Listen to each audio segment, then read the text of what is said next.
안녕하세요. 저는 사업을 하고 있는 40대 남성입니다. 이곳은 아내 덕분에 알게 되었습니다. 불이 다 꺼진 안방에 누워 혼자 눈물을 짓고 있는 아내를 보곤 제가 깜짝 놀라 묻게 되었고, 그러다 이곳을 알게 되었어요. 그러다 저도 어느새 사연을 듣게 되었고, 회사에서 퇴근을 하고 오면 아내와 거실 소파에 누워 사연 하나씩을 듣고 있어요. 아내와 같이 사연을 듣는 중간중간 서로 이야기도 나누며 사연자들의 마음을 공감하기도 하고 재미있게 즐기고 있습니다. 그렇지 않아도 아내와 저에게도 보내볼 만한 사연이 있었는데 농담으로 사연을 보낸다는 일이 정말 현실이 되었습니다. 제가 말솜씨가 좋지 않아 재미있을진 모르겠지만 잘 들어주시면 감사하겠습니다. 부모님들 덕분에 저는 행복한 유년 시절을 보낼 수 있었습니다. 어머님께서는 가정주부로서 가족들을 직접 돌보시면서 아버지와 저희 두 형제에게 자신의 인생을 바치며 열심히 살아오셨죠. 또한 어머님만큼이나 아버지께서도 제가 존경하지 않을 수 없는 대단한 분이셨습니다. 장남인 아버지께서는 찢어지게 가난한 어린 시절 가족들 입에 풀칠이라도 할 수 있게 도움이 되고자 어떤 일이든 가리시지 않으시고 열심히 일을 하셨다고 합니다. 몸이 안 좋으신 부모님을 봉양하면서 밑에 있는 동생들의 공부를 끝까지 마칠 수 있게 도움을 주셨던 아버지께서는 결혼도 포기한 채 당장 돈을 벌기 위해 노력하셨다고 해요.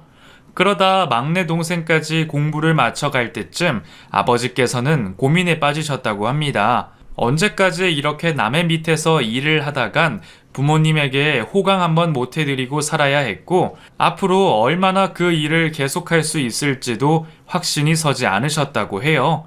아버지께서는 일을 하며 알게 된 사람들과 술자리를 하면서 앞으로 전망에 대한 정보를 얻으셨다고 합니다.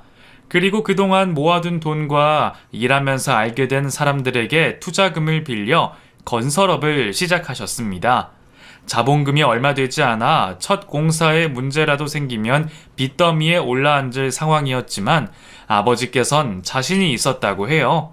아버지는 자재부터 인부들까지 직접 발로 뛰면서 관리하고 신경을 쓰며 첫 사업 계약에 부단히 노력하셨다고 합니다. 아버지의 노력 덕에 도박과 같았던 건물이 문제없이 완공이 되고 큰 돈을 버시게 되었던 아버지께서는 그날 이후로 본격적으로 토목과 건설에 뛰어드시게 되었습니다. 아무리 바빠도 매번 현장으로 찾아가 직접 모든 일에 진두지휘하셨던 아버지께서는 신뢰를 바탕으로 꾸준히 계약을 하시면서 일감을 가지고 오셨죠. 그러다 70년대 후반 서울서부터 시작된 아파트와 토목건설의 붐으로 인해 이미 지방에서 자리를 잡고 계셨던 아버지 사업도 시대와 맞물리면서 덩달아 바빠지기 시작하셨습니다. 아버지의 사업체는 매년 시간이 지날수록 배를 뛰어넘는 성장을 해오셨고, 덕분에 우리 가족들 모두 경제적으로는 부족함 없이 살아올 수 있었죠. 아버지의 성공담을 듣다 보면 항상 꼭 빼놓지 않고 말씀하시는 이야기가 있었습니다. 그건 바로 어머니 이야기였죠. 두 분께서는 아버지의 첫 공사 때 처음 만나시게 되었다고 했어요. 사업을 시작하면서 잘못되면 빚더미에 오를 수도 있는 상황이었던지라 아버지는 우연히 소개받게 된 어머니를 마음에 품고 있으면서도 혹시나 어머니까지 어려운 상황을 만들게 할까 싶어 마음을 전하지 못했다고 해요. 속만 태우는 아버지에게 먼저 용기를 내신 건 어머니였습니다. 아버지께서는 자신의 상황을 이야기하며 사업이 성공한 뒤에 정식으로 만나자고 제안했지만 어머니께서는 거절을 하셨다고 해요. 장담할 수도 없는 미래에 대한 약속은 필요 없으시다며 자신이 내조할 테니 당신은 사업에만 신경 쓰라고 하셨죠. 그 말을 듣고 감동한 아버지께서는 어머니를 위해서라도 첫 공사를 성공적으로 마치고 싶으셨다고 합니다. 그리곤 연이은 성공에 모든 몫을 어머니로 돌렸어요. 그러시면서 항상 현명한 아내를 옆에 둬야 안 될 일도 술술 풀리게 된다며 매번 어머니를 지켜 세우셨죠. 그렇게 화목하고 행복한 어린 시절을 보내던 저에게도 안타까운 사고가 발생하였습니다. 이따금 아버지께서는 진행 중인 현장에 우리 두 형제를 데리고 가셨어요. 위험한 곳이었지만 저희도 안전모를 쓰고 아버지 뒤를 따라다니는 게 재밌었습니다. 여러 번 다니면서도 한 번도 문제가 없어서 방심했던 걸까요? 그날 저는 평소에는 잘 하지도 않던 술래잡기가 하고 싶었어요. 아버지를 따라가다 몰래 뒤로 빠져 숨을 장소를 찾고 있었죠. 금방이라도 들킬까 조급한 마음에 바닥을 확인하지도 않고 다니던 저는 기초공사를 위해 깊게 파놓은 구덩이로 떨어지게 되었습니다. 잘못 착지하는 바람에 다리에 극심한 통증이 느껴졌고 저의 비명소리를 들은 아버지와 인부들께서 달려오셔 저를 구출해 주셨죠. 곧바로 병원을 간 저는 다른 곳에는 문제가 없었지만 사고 당시 떨어지며 골반과 무릎에 큰 충격이 있어 결국 수술까지 해야 했습니다. 의사 선생님께서는 제가 평생 다리에 장애를 가지고 살아야 한다 말씀하셨다고 해요. 부서지고 어긋난 뼈를 다시 맞추는 수술을 마친 저는 회복 후에도 재활치료를 받으며 한참 동안 병원 신세를 져야 했습니다. 퇴원을 하고 나서 다른 사람들의 시선에 움츠러든 저는 제대로 된 일상생활을 못하고 있었어요. 예전에 밝았던 저는 없었고 항상 우울한 얼굴로 집안에 틀어박혀 지냈죠. 그런 저에게 생각을 바꿔주신 분이 아버지셨습니다. 아버지는 평지를 걷기도 힘들어하는 저를 무작정 산으로 데려가 등산을 시키셨습니다. 눈물을 흘려가며 못하겠다 포기하고 싶어 하던 저에게 아버지께서는 강한 어투로 산을 오르길 재촉하셨죠. 물론 다리가 불편한 제가 넘어질까 아버지께서 뒤를 봐주셨지만요. 그렇게 눈물과 땀범벅이 된 채 정상에 오른 저에게 아버지께서는 잊을 수 없는 이야기를 해주셨습니다. 경준아, 오늘 산을 오르기 전만 해도 넌 집 앞 슈퍼도 가기 힘들어하는 아이였어. 그런데 지금 네가 어디에 있니? 성인인 나도 힘들어하는 산 정상에 네 힘으로 직접 오른 거야. 뭐든 마음가짐이 중요한 거다. 오늘 아버지같이 옆에서 용기를 줄 사람이 없을 때도 있을 거야. 그럴 때는 경준이 너 스스로를 믿고 도전하면 돼. 다른 사람들의 시선은 잠시야. 오늘도 올라오면서 아무도 너를 다르다고 보지 않았지 않니? 결국 사람들도 진정한 너의 모습을 보고 판단하게 되어 있어.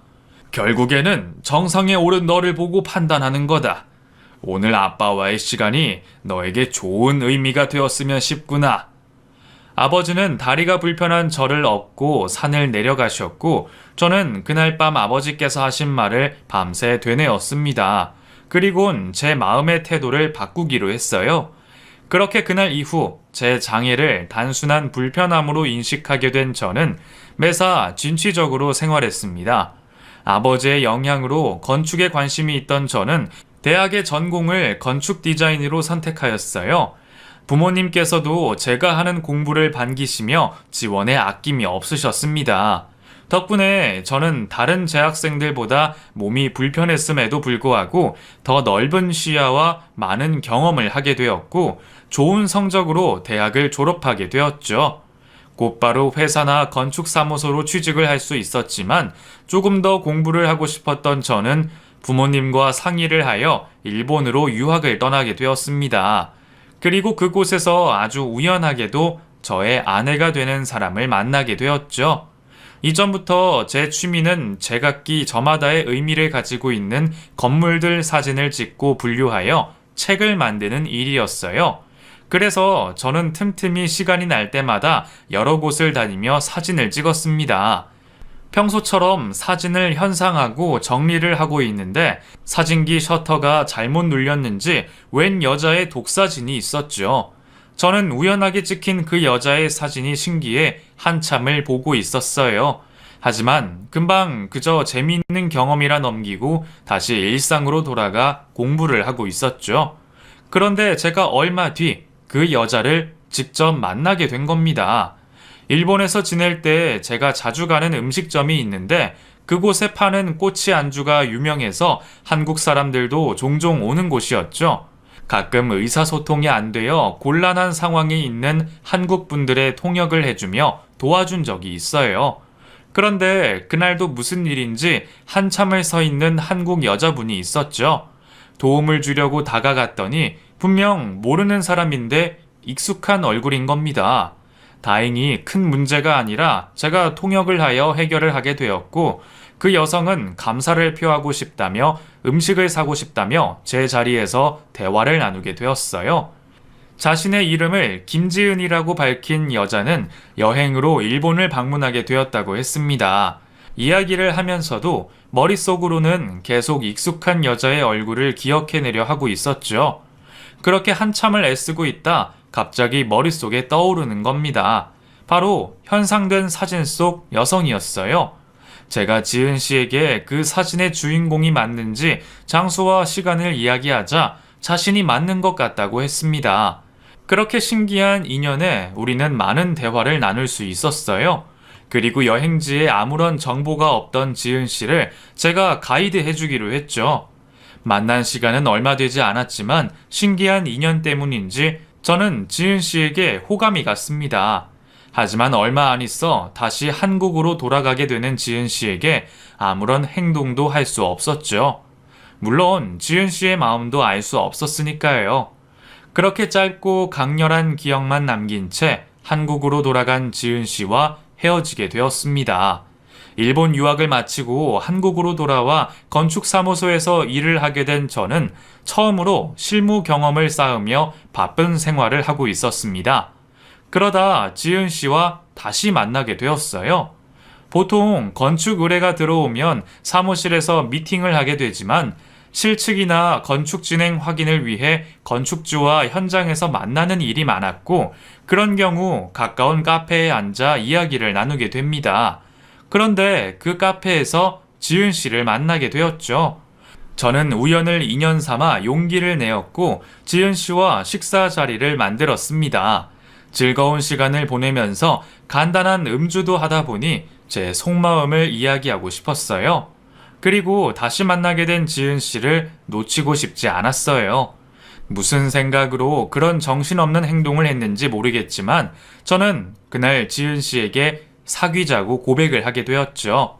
앞뒤 가리지 않고 무작정한 고백에 지은 씨는 당황하지도 않고 제 고백을 받아주었고, 우리는 한국에서 재회한 그날 사귀게 되었습니다. 작은 회사에서 일을 하고 있던 지은이는 저보다 나이가 어리지만 배울 점이 많은 사람이었고, 저보다 더 철이 든 사람이었습니다. 철없이 연애에 빠져 업무를 등한시하는 사람은 어린 지은이가 아닌 바로 저였습니다. 지은이는 그런 저에게 매번 회사 일을 제대로 하지 않으면 만나주지 않겠다고 했어요. 작은 회사다 보니 데이트를 하는 중간에도 건축주나 소장님들을 만나러 가야 할 때가 빈번했는데 그때마다 저를 등 떠밀듯 보내는 여자였죠. 나랑은 일 끝나고도 만나면 되잖아. 지금 오빠가 열심히 해야 나중에 건축사무소를 하든 아버님 일을 물려받는 밑거름이 되는 거지. 괜히 나 만난다고 핑계대고 탱자탱자 놀면 내가 오빠 곁에 없는 게 나아.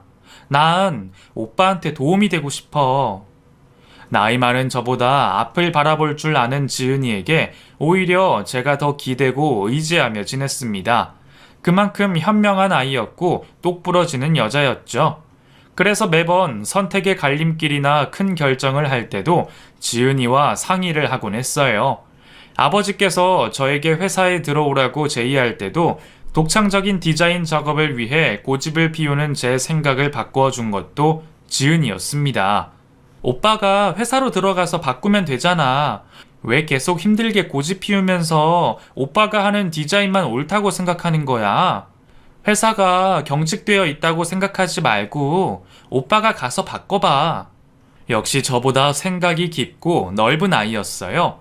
그렇게 3년이나 넘게 만나면서 한 번도 서로에게 지루해진 적이 없던 우리 관계에 저는 결혼을 하고 싶었어요. 하지만 제 프로포즈에도 지은이는 명확한 이유 없이 거절만 하고 있었죠. 계속된 거절에 지친 저는 마지막으로 지은이에게 프로포즈를 하였습니다. 지은아, 나도 너무 힘들어. 항상 거절하는 이유도 듣지 못하잖아. 이번이 나도 마지막이야. 지은아, 나랑 결혼해줘. 한참을 망설이던 지은이는 저에게 고백할 것이 있다며 이야기를 꺼냈습니다. 사실 오빠한테는 차마 말을 할 수가 없어서 숨겼지만 나 어릴 때부터 부모님이 이혼해서 엄마랑 같이 살았어. 이혼이 무슨 문제냐, 그리고 홀어머니 밑에서 자란 게 무슨 문제냐고 말하겠지. 나도 그 정도의 사연이라면 이렇게 고민하진 않았을 거야. 그 엄마라는 여자가 얼마나 나에게 족쇄 같은 사람인 줄 알아? 내 인생에 그 여자를 지우고 싶을 정도라고. 엄마라고도 할 수 없어. 어머니에 대한 원망을 시작으로 지은이는 자신의 과거를 이야기해줬어요. 아버지의 얼굴이 기억나기도 전에 부모님이 이혼을 하게 된 지은이는 그 뒤로 어머니와 단둘이 살게 되었다고 합니다.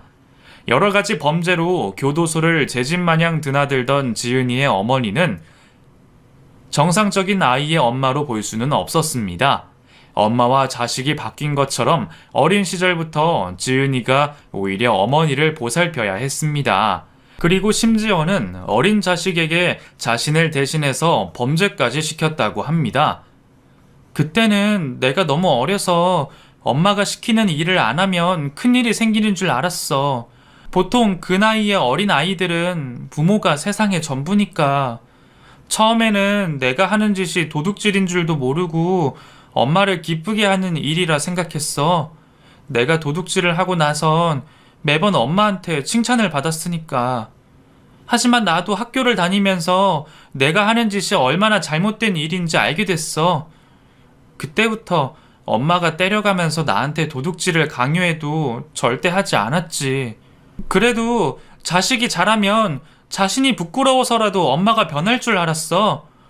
그런데 그 여자는 그렇지 않더라고. 맨날 사고를 치고 다녔고 그럴 때마다 아직 사춘기도 지나지 않은 내가 수습을 해야 했어. 방이라곤 하나밖에 없는 곳에 모르는 남자까지 매번 데리고 오면서 학교를 다니는 내가 돈을 못 벌어온다고 폭행이나 하고, 그래서 성인이 되자마자 엄마랑 연을 끊고 집을 나갔지.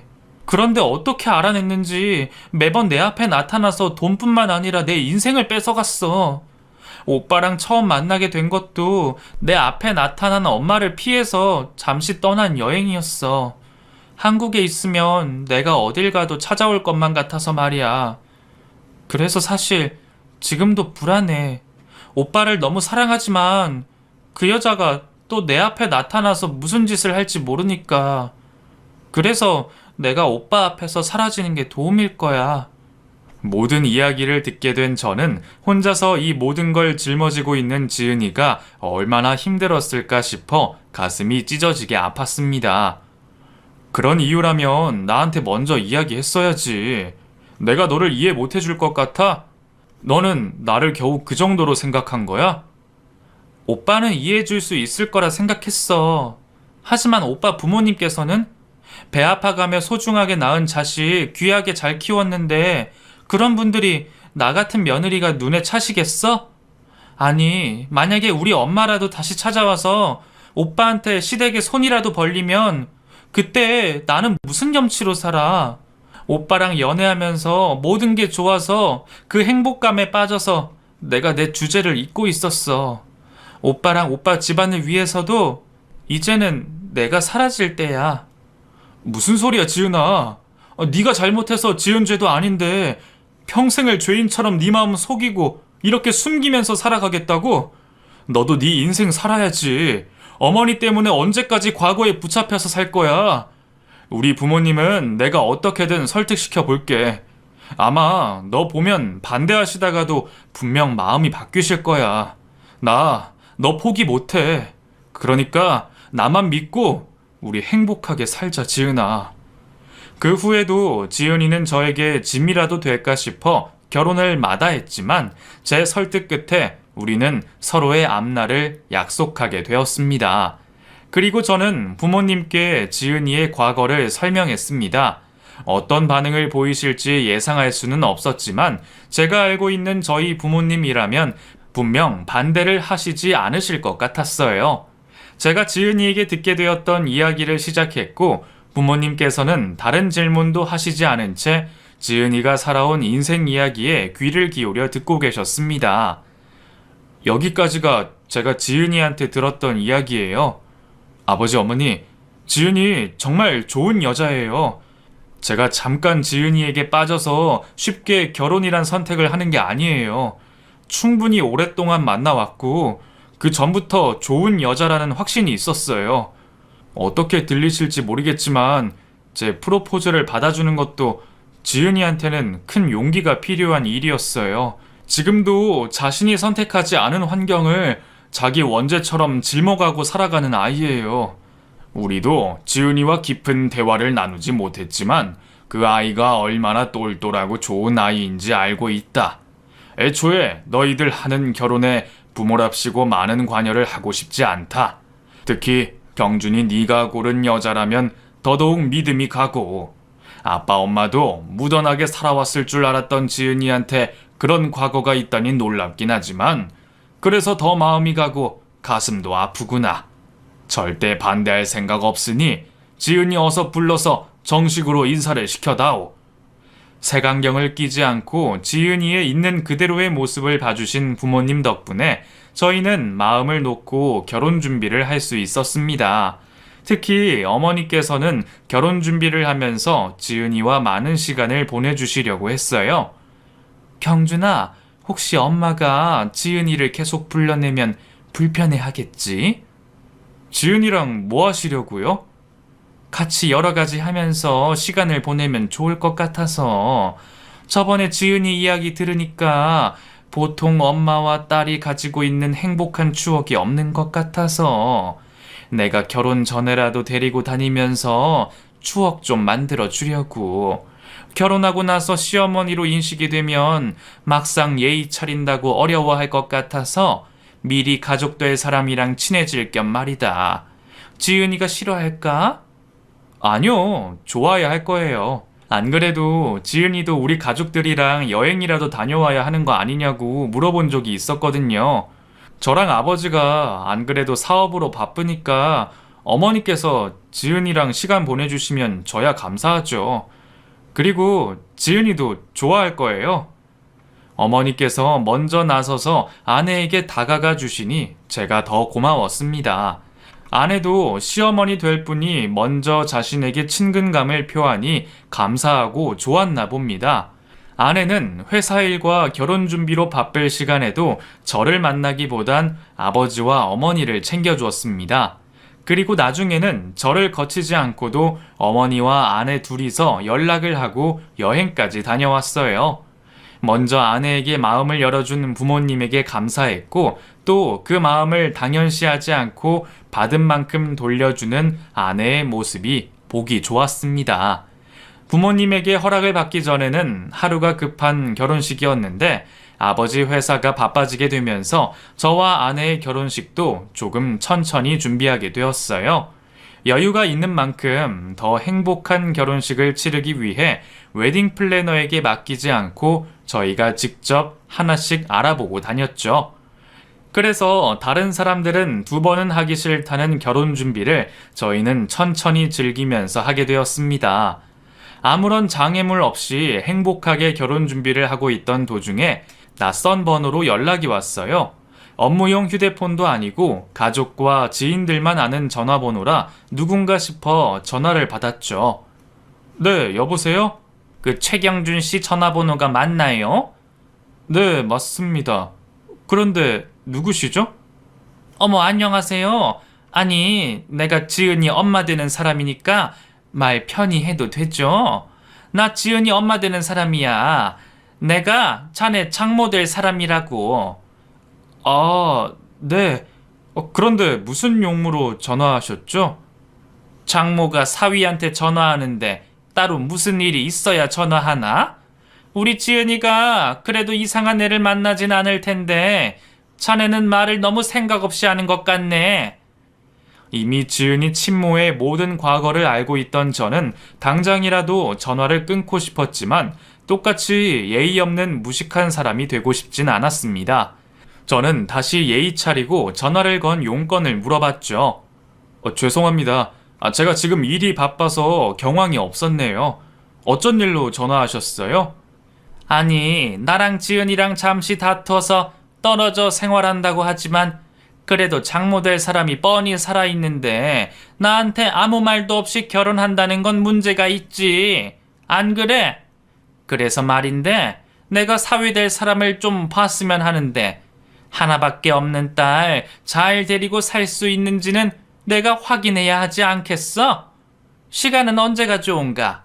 딸에게는 정도 없는 친모가 저를 만나 무슨 꼬투리를 잡을까 했습니다. 괜히 만남을 거부하면 아내에게 찾아가기라도 할까 싶어서 제 선에서 해결하기로 했죠. 제가 나간다고 해서 장모랍시고 아내를 괴롭힌 여자에게 잘 보일 생각도 없었고 설령 잘못했다고 반성을 하더라도 전 용서할 생각도 없었으니까요. 그때는 단순히 더 이상 아내 인생에 나타나지 말라는 경고를 하기 위해서 나가게 되었죠. 하루라도 조속히 일을 끝내고 싶어 저는 바로 다음날 점심시간으로 약속 시간을 잡았습니다. 제가 약속 시간을 잡으니 장모라는 여자가 장소를 잡더군요. 장모는 기선제압이라도 하고 싶은지 유명 호텔의 식당으로 자리를 예약했죠. 그렇게 처음으로 아내를 평생 괴롭혀온 친모를 만나게 되었습니다. 오래 사업을 하셨던 아버지께서 나이 든 사람 얼굴에는 어떻게 살아왔는지 다 남는다는 말씀을 하셨었지만 저는 그 말이 모든 사람에게 적용된다고는 생각하지 않았습니다. 그런데 그날 처음 본 친모는 누가 보더라도 참 욕심 많게 인생을 살아왔구나 싶었어요. 얼굴 구석구석 심술들이 붙어서는 차마 오래 쳐다보기도 힘든 얼굴이었죠. 안녕하십니까. 처음 뵙겠습니다. 최경준이라고 합니다. 어머, 뭐야? 오다 다리라도 다쳤어? 아니요. 어릴 때 다쳐서 한쪽 다리가 불편합니다. 지은이 걔도 참 아무리 지도 가진 것 없는 빈털터리라지만 만나도 무슨 이런 장애인 따위를 만나서. 그만큼 지은이가 좋은 여자라는 거겠죠. 말은 잘하네. 평일 대낮에 만나자는 거 보면 어디 밤일이라도 하나 봐? 보아하니 옷은 번듯하게 차려입었는데 나이트? 아니면 그냥 술집? 거기서 종업원 일하나? 경준아, 그럴수록 더 티가 나. 밤일 하는 애들은 지금 너처럼 비싼 옷 입어도 다 티가 난다고. 장모라는 여자는 자기가 보아온 세상이 전부라 생각하는지 저를 마음대로 재단하고 있었습니다. 애초에 경고를 하기 위해 나온 자리였기에 전 크게 반응하지도 않았죠. 그건 그렇고 이래가지고 뭐 털어서 나올 거라도 있겠나 그래. 경준이 너 돈이라도 모아둔 건 있니? 내가 좀 급하게 쓸 곳이 있어서. 너 설마 우리 지은이 꽁으로 데려가려고 한 거는 아니지? 제가 돈 드릴 일은 없을 것 같은데요. 어머, 너 돈도 없니? 지은이 얘는 이런 애가 뭐가 좋다고? 이런 쩔뚝이가 남자 구실이나 하겠어? 지은이 걔가 너 뭐가 좋다니? 더 이상 있어봤자 시간만 낭비할 뿐이고 선을 넘는 여자에게 본래 하려고 했던 말을 전하기로 했죠. 저 지은이한테 그동안 모든 얘기 다 들었습니다. 정말 듣던 제가 불쾌할 정도로 역겨운 이야기였어요. 엄마란 이름으로 딸을 그렇게 괴롭히는 게 믿기지도 않았고요. 그런데 오늘 만나보니까 정말 딱 그 수준인 것 같아서 놀랍지도 않네요. 뻔히 시간 낭비인 줄 알지만 경고해야 할 것 같아서 나왔습니다. 앞으로 저랑 지은이 앞에 나타나지 마세요. 지은이도 당신이 우리 인생에서 없었으면 하니까. 뭐? 아주 꼴값을 떨고 있네. 거지들한테 내가 뭐 바랄 게 있다고 찾아오겠니? 나야말로 시간 아깝게. 됐어. 여기 계산이나 하고 꺼져. 대화를 마친 저는 회사로 들어가기 위해 자리를 나섰죠. 불편한 의자에 오래 앉아 있어서 그런지 멀쩡한 다리가 저려와 제대로 걷지 못하고 있으니 회사 운전기사분께서 저를 부축해 주시러 왔습니다. 그렇게 엘리베이터로 나서는 순간 누군가가 제 팔을 잡아당기는 겁니다. 어머, 저 사람이 왜 이사님이라고 불러? 경준이 너 어디 회사 이사니? 이거 놓으시죠? 이미 서로 대화는 끝난 것 같은데. 저기요, 이분 회사 이사예요? 어디 회사? 어머, 내가 실례가 많았네. 경준아, 다시 앉아봐라. 잠시만 앉아봐. 저를 데리러 온 운전기사분 때문인지 우연히 제 신분이 밝혀지자 장모는 그제서야 태도가 바뀌면서 저에게 매달리기 시작했습니다. 최서방, 잠깐만 앉아봐. 아직 할 얘기가 더 있어서 그래. 사실 내가 정말 힘든 상황이야. 지은이 키운다고 빌렸던 빚이 지금은 감당하기 힘들 정도라고. 내가 지은이를 키우려고 얼마나 노력했는데 내가 그 돈을 내가 썼으면 억울하지도 않지. 갈 땐 가더라도 돈 조금만 빌려주면 안 되겠나? 저에게 애원하듯 거짓된 말을 하는 장모의 말을 더 듣지도 않고 자리를 나섰습니다. 어차피 좋은 만남으로 끝이 날 거라 생각하지는 않았지만 생각보다 더 악렬한 장모의 모습에 기분이 좋지 않았습니다. 욕이라도 한번 시원하게 해줘야 했나 싶었지만 그렇다고 제가 그 여자와 똑같은 수준이 될 수는 없었죠. 오늘 일로서 더 이상 우리 부부의 곁에 나타나지만 않는다면 되는 일이라 생각했습니다.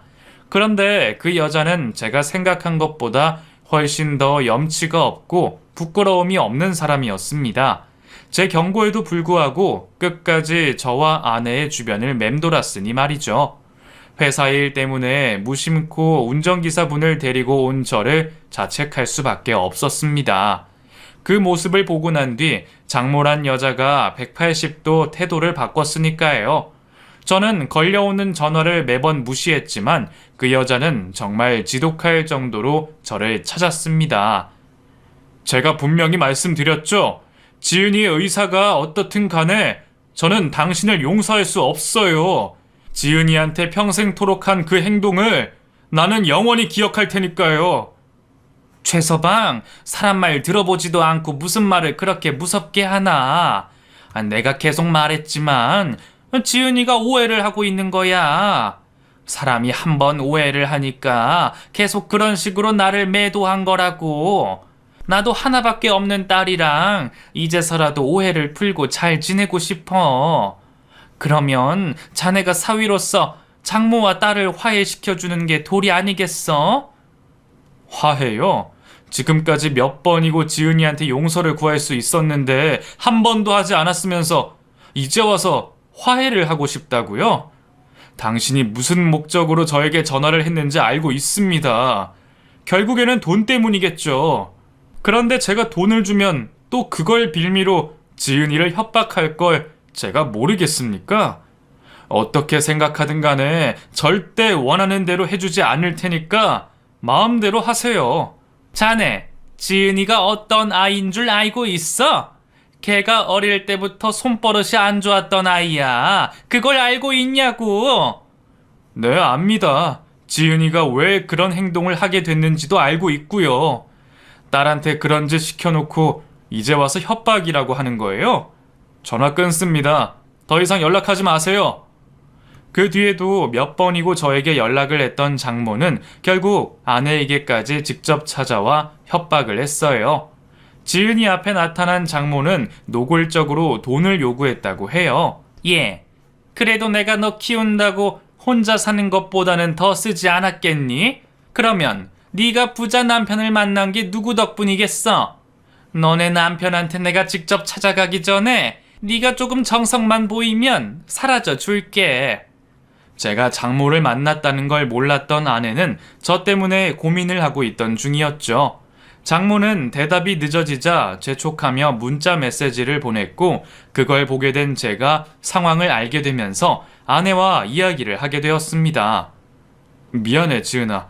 내가 먼저 너한테 말을 했어야 했는데 나는 그 여자가 내 앞에 나타났다고 하면 네가 더 힘들어할까봐 그래서 말을 못했어. 아니야, 오빠 마음 다 알아. 그래도 이렇게 밝혀져서 다행이지. 안 그래도 나 진지하게 고민했거든. 정말 돈만 주면 우리 앞에 사라져 주지 않을까 하고. 그런데 오빠랑 이야기하니까 내가 정신이 다시 확 드네. 오빠 말처럼 지금 돈을 주더라도 또 우리 앞에 나타날 거야. 무슨 말을 하든 그냥 무시해야겠어. 결국 저와 아내는 대화 끝에 장모의 모든 연락과 협박을 무시로 일관하였습니다.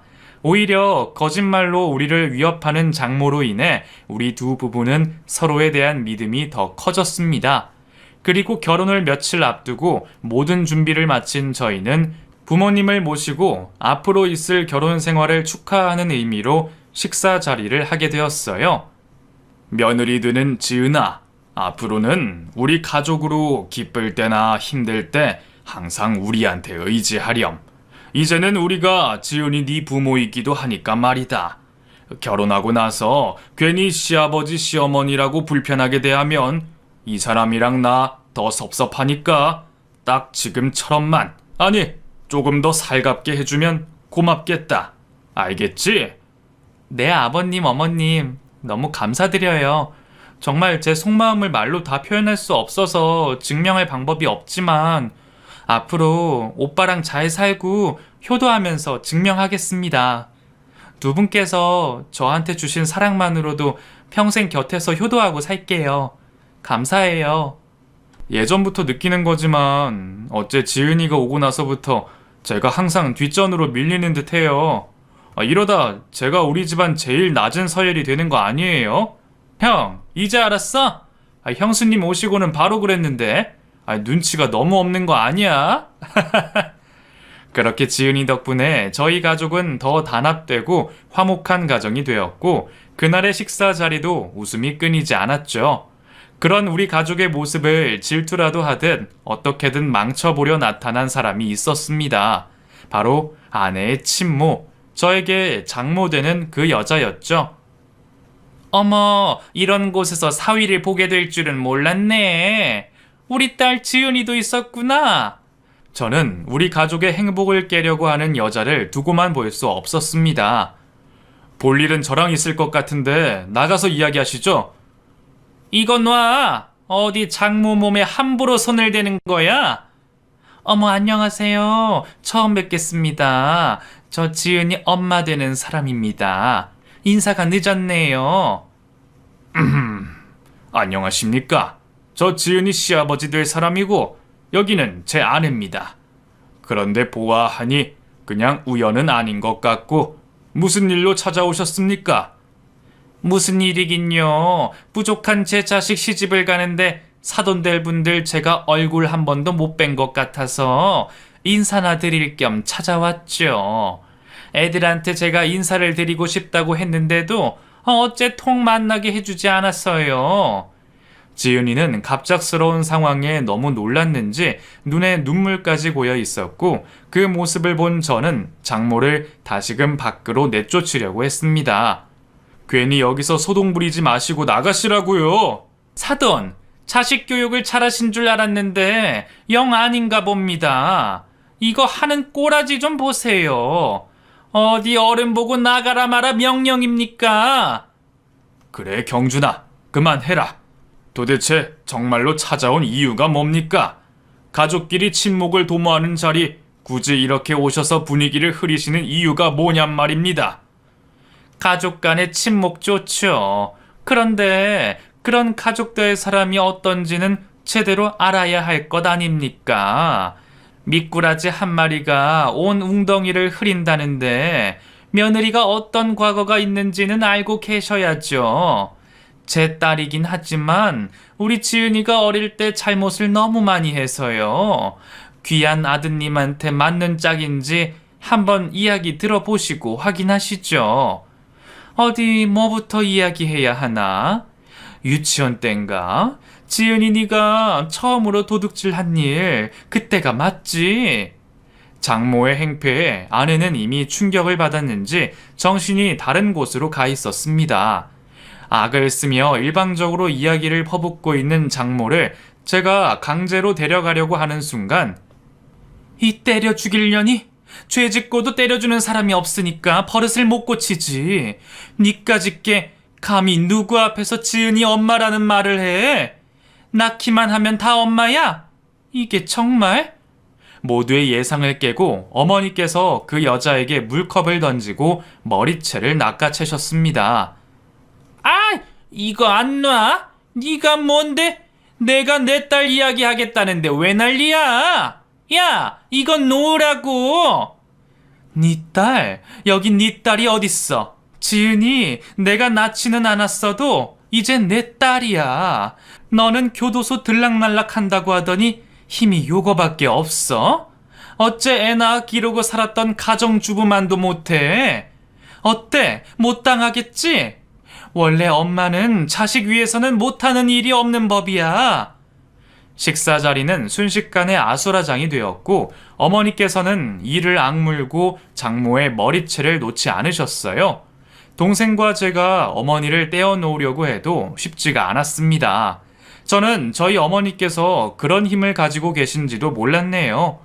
아버지를 포함해 장정 셋이 겨우부터 어머니를 말릴 수 있었지만 어머니께서는 끝내 화가 풀리시지 않으셨는지 자신이 장모의 버릇을 고쳐야겠다고 하시면서 계속해서 머리채를 잡으려고 하셨죠. 어머니에게 당해 말도 못한 꼴의 장모는 이제 정말 막가자는 건지 가만히 있던 아내에게 달려들었어요. 그 순간 아버지께서 장모의 손목을 비트셨습니다. 지금이야 예전 같지 않으시다지만 어릴 적부터 고된 일을 해오셔서 지금도 제가 힘에서는 밀릴 정도로 몸이 좋으신 아버지셨어요. 그 힘으로 가볍게 손목을 비트니 장모 입에서 죽겠다는 소리가 나오더라고요. 아! 이게 뭐 하는 거예요? 잘못했으니까 그 손 좀 놔줘요. 내가 잘못했다고요. 아, 이러다 정말 나 죽겠다니까. 왜? 어디 또 달려들려고 그래? 어디 어미가 돼서 딸을 잡아먹으려고 하냐고. 당신 정말 지은이 친엄마 맞아? 저렇게 작고 여린 애가 눈에서 눈물을 흘리고 있는데 엄마란 사람이 축하는 못할 망정 결혼을 망치려는 심보를 부려? 야, 경준아, 이 여자 얼굴 좀 봐라. 심술보가 가득한 게 마치 아구 같지 않니? 하하하하. 한참을 아버지 손에 잡혀 잘못했다는 말만 반복하던 장모에게 아버지께서 마지막으로 겁을 주셨습니다. 이래봐도 나 건설업하면서 이 깡패 저 깡패 다 겪어봤어요. 그 속을 뚫고 어엿한 회사를 만든 게 나라고. 그런데 내가 당신 같은 여자가 우리 가족 괴롭히는 걸 지켜만 볼 것 같아? 한 번만 더 우리 눈앞에 보이면 당신이 그렇게 좋아하는 교도소 거기에 상주하는 형님들 맛 좀 보여줄 테니까 다시는 나타나지 마. 알았어? 그렇게 돈은커녕 본전도 찾지 못한 장모는 걸음아 나살려라 도망을 가게 되었습니다. 그리고 가족들은 많이 놀랐을 아내를 다독여 주었죠. 그 후 저와 아내는 많은 사람들의 축복 속에 결혼식을 올릴 수 있었습니다.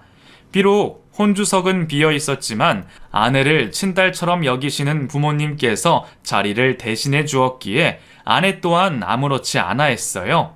그리고 장모는 20년이 가까워지는 지금까지도 우리 앞에 나타나지 않고 있습니다. 아마 태어나 처음으로 호되게 당해봤으니 다시는 찾아오지 못할 거예요. 든든한 가족이 생긴 아내는 저와 우리 가족에게 매 순간을 최선을 다해 주었어요. 결혼 전과 마찬가지로 저희 부모님과 저보다 더 돈독한 관계를 맺고 살고 있고요. 그렇게 할아버지와 할머니가 된 부모님들을 아들인 저보다 아내가 더 잘 모시면서 살고 있습니다. 다행히 동생도 좋은 재수 씨를 만나게 되어 이제는 더없이 행복한 가족이 되어 있죠. 제 사연은 여기까지입니다. 그럼 저도 다시 구독자로 돌아가 아내와 같이 이곳의 재밌는 사연을 기다리겠습니다. 감사합니다.